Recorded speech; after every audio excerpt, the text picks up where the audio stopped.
It's my life. Challenger. It's my life.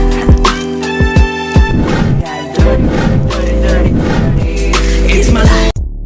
Magandang umaga mga kabady. Welcome to my life. This is me, Charles DC. O kung tawagin ay, The Challenger. Napakaganda ng content natin sa araw na to, no? So bago mo ng lahat, magpapakilala muna ako. Mr. Torino, it's your turn. Okay, ma'am. Good morning, classmates. My full name is Charles D.C. Quirino. And I live in the Philippines country. At alam kong nagtataka rin kayo. Oo, ninuno ko si Picho Quirino. May tama nga kayo. At naniniwala rin ako sa kasabihan. Nerdy man ako sa inyong paningin. Nakakabundis eh.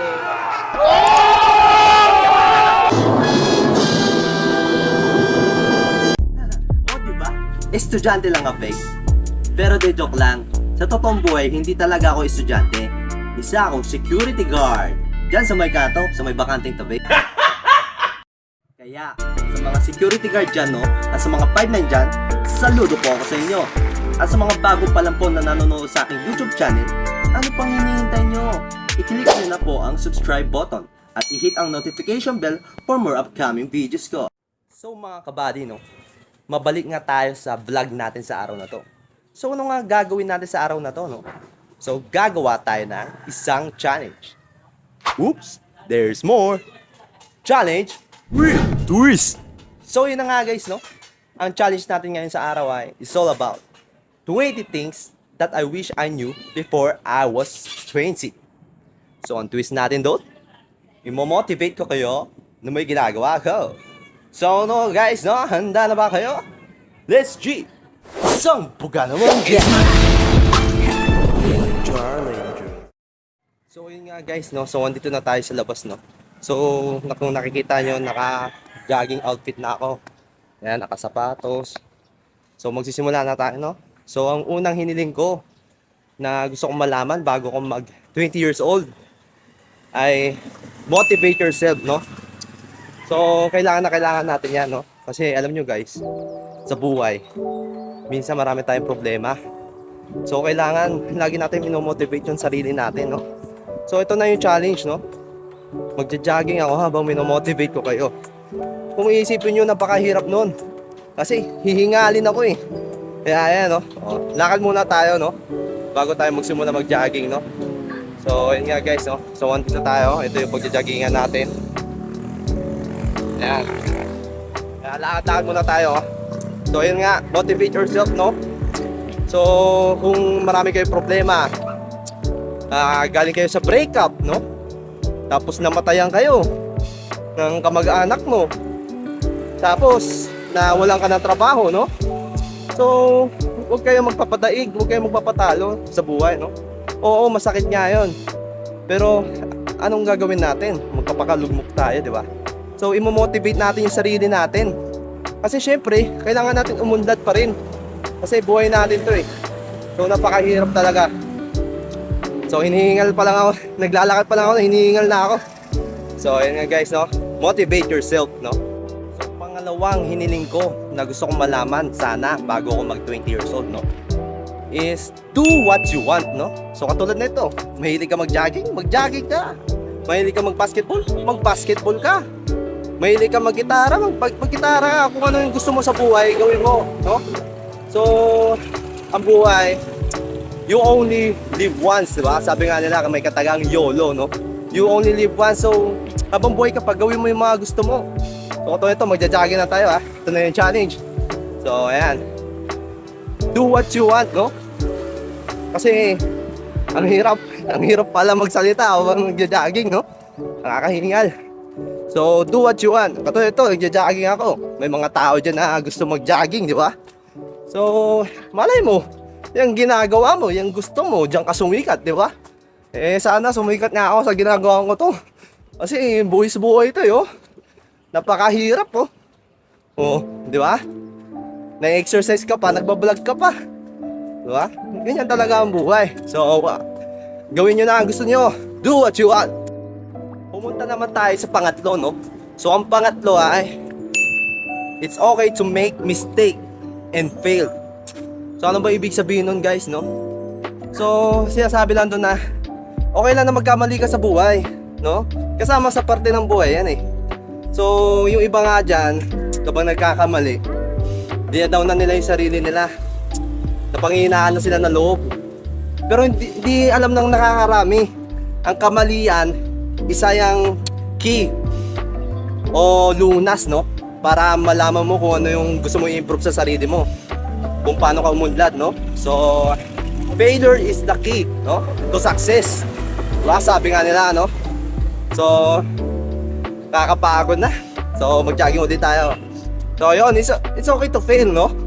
Katulad na nag-fail ka sa exam. Oh. Eh di mag-review ka uli, di ba? Mag-review ka na pa ng mag-review. Oh, kunyari, natalo ka sa basketball, yung team nyo. Oh, eh di mag-practice kayo. Na mag-practice hanggang sa manalo kayo, di ba? Yan sinasabi natin na ano eh, huwag kang titigil hanggang di mo nakakamit yung gusto mo sa buhay. Di ba? Kaya, gawin nyo ang gusto nyo. Tapos kahit mag-fail kayo ng paulit-ulit, ipagpatuloy nyo, di ba? Kasi, you only live once nga eh. So, yun nga, it's okay to make mistake and fail, no? So, nahihirapan talaga ako magsalita. Hinihingal na ako. Pero wala pa akong pawis, no? Kasi, konting jogging pa lang eh. Hinihingal na ako eh. So, mag-jogging pa tayo marami, no? Para magkaroon tayong pawis. So, pumunta na tayo sa pang-apat. So, dito na tayo sa pang-apat, no? So, magpahinga muna tayo dito, no? Kasi, nakakapagod na mag-jogging eh, no? So, ano nga ba ang pang-apat, no? So, ang pang-apat natin ay express your feelings, no? Be vulnerable. Ano nga ba ang ibig sabihin ng be vulnerable, no? Ibig sabihin ng be vulnerable, mahina. Ang ibig ko sabihin na mahina, be vulnerable, maging makontento ka sa sarili mo. Be content on yourself, no? Huwag mo nang masyadong pangarapin na mas mataas pa hanggang umabot ka na doon sa langit, no? Mahirap yun. Baka kunin ka na ni Lord. So, ang tinutukoy ko lang, no? Huwag tayong magmataas sa sarili natin, no? So, maging makontento lang tayo kung anong meron tayo. Kung mas okay nga mas okay ka pa nga eh. Kasi nakakain ka. Yung iba dyan, walang kinakain. Meron kang nasisilungan, may bahay ka, di ba? Yung iba dyan, sa tulay lang, sa ilalim ng tulay nakatira. Diba, kung isipin nga natin, no? Be content on yourself, no? Maging kontento tayo kasi maging masaya ka na humihinga ka, di ba? Na buhay ka pa dito sa mundo, no? Nagagawa mo yung mga gusto mo. Yung iba dyan, pumanaw na. So, rest in peace sa kanila. So, nasa akin ang malasakit ng mga pamilya na may mga pumanaw na. So, ayun guys, no? Express your feelings, no? So, ikaw at ako, tayo, sarili natin ang nakakaalam kung saan tayo sasaya. So, kung saan tayo masaya, dun tayo, no? Gawin natin, no? Kasi hindi naman nila alam kung saan ka sumasaya eh. Kaya gawin mo lang ang gusto mo, no, guys, no? So, express your feelings, be vulnerable, be content on yourself, no? Be contento, makontento sa sarili. So, yun na nga pang-apat natin, no? So, pang-lima naman. So, tara na, mag-jogging na ulit tayo. So, ayun na ang challenge eh. Oh, pang-lima na tayo, ha? So, pang-lima na, no? So, ang pang-lima natin, don't worry about what others think, no? Huwag kang umintindi sa sasabihin ng iba, huwag mo silang intindihin. Kasi yung iba dyan, gagawin nila yung mga salita nila para ibaba tayo. So huwag natin pakinggan, no? So kung ano ang ginagawa natin sa buhay, gawin nyo lang, no? Huwag tayo magpapa-down sa ibang tao. Kasi sarili nga natin, dinadaan natin minsan eh, di ba? Mali yun. Kailangan minomotivate natin yung sarili natin. So, huwag tayong makikinig sa iba, no?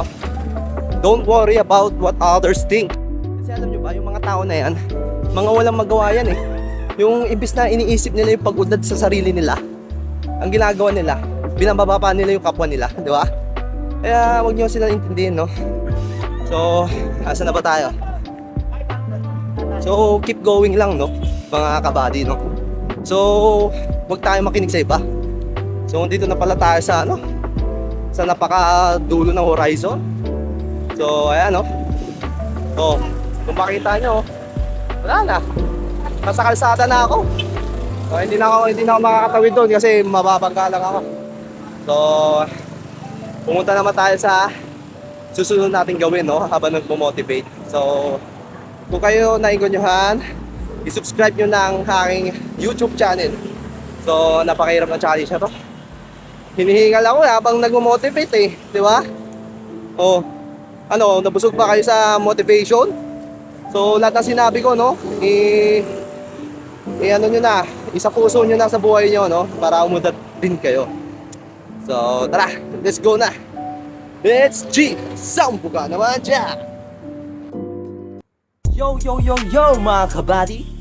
This is me, Charles Dizzy. What's up, mga kabady? Welcome to my life. So, ano naman ang gagawin natin ngayon, no? Ito yung pangalawang challenge na sinasabi ko. So, hulaan nyo.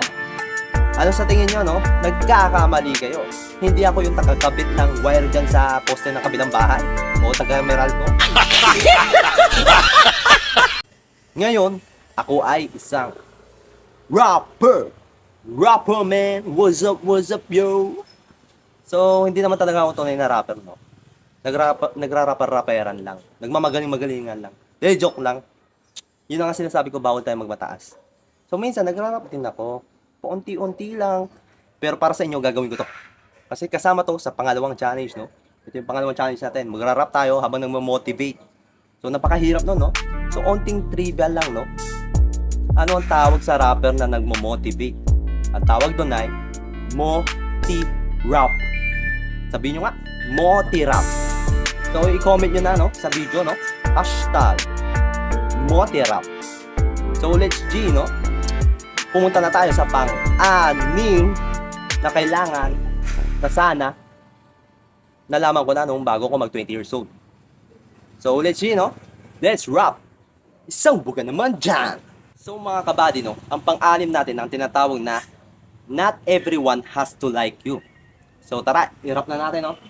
DJ! Let's go! Bigyan mo ako ng beat! Hindi lahat ng tao ay magugustuhan ka. Karamihan ng iba, walang pakialam. Kaya kung ako sa'yo, magtanda-tanda ka na. Ayusin sarili mo at huwag kang susuko na lang. Lagi mong tatandaan, sarili mo lang makakatulong sa iyo. Lagi mong tatandaan, sarili mo lang makakatulong sa iyo. What's up, yo? So, napakalupit, no? Ayos ba, mga kabady? So, napakahirap talaga, no? Ng challenge na to. Magrarap ka habang nagmo-motivate, no? Nakakapanis ng laway. So, pumunta naman tayo sa pang-pito. Ang pang-pito natin ay take calculated risk. Tara na, nirap na natin. I-motivate ko na kayo. Wala na paligoy-ligoy pa. Bigyan mo ako ng beat, DJ. Huwag kang basta-basta gumawa ng mga desisyon di akalain ito ay mali pala. Dahil panigurado ko sa'yo ika'y babagsak kung di mo pinag-isipan na mabuti ang iyong pangarap. O, di ba? Ayos ba, mga kabady? Guys, no, pagsasamahin na pala natin yung pang 9 at yung pang 10 natin. So, ang pang 9 natin na tinatawag na nurture your relationship. At ang 10 natin ay say no is okay. So, ito yung rap. Tayong mga kabataan, kailangan natin sumaya. Kapit bisig kabataan, tara na tayo magsama-sama. Pero minsan kailangan natin humindi sa mga taong aapakan lang tayo parang ipis diring-dire. Dahil di natin alam, katabi mo pala ang iyong kalaban. So mga kabady, no? Kung kayo ay sumaya, ano pang hinihintay nyo? Tara natin tumayo. At i-click nyo na ang subscribe button. At i-hit ang notification bell for more upcoming videos ko.